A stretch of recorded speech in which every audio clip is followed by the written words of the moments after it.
Bright and cheerful good morning to everyone gathered here today. Respected Principal Sister Arpita, Vice Principal Sister Jess Mary, teachers, and all my dear friends.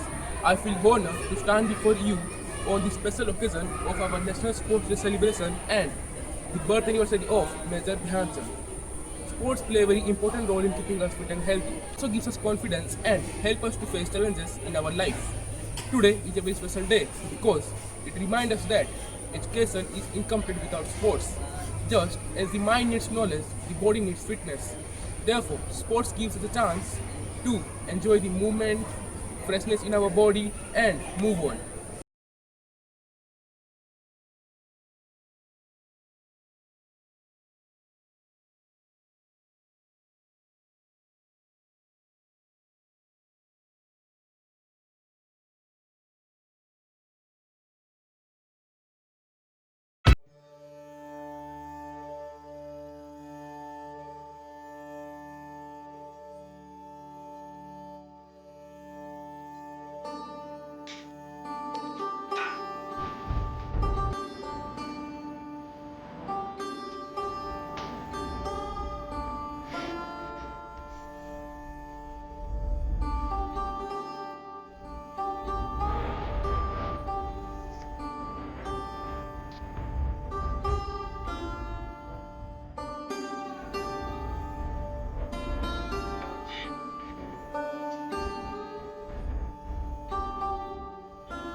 Sports has a great role in everyone's life, very especially in students' life. Along with your curricular activities, co-curricular activities, sports plays a vital role. The games period that you get, you are so much excited to go outside and play.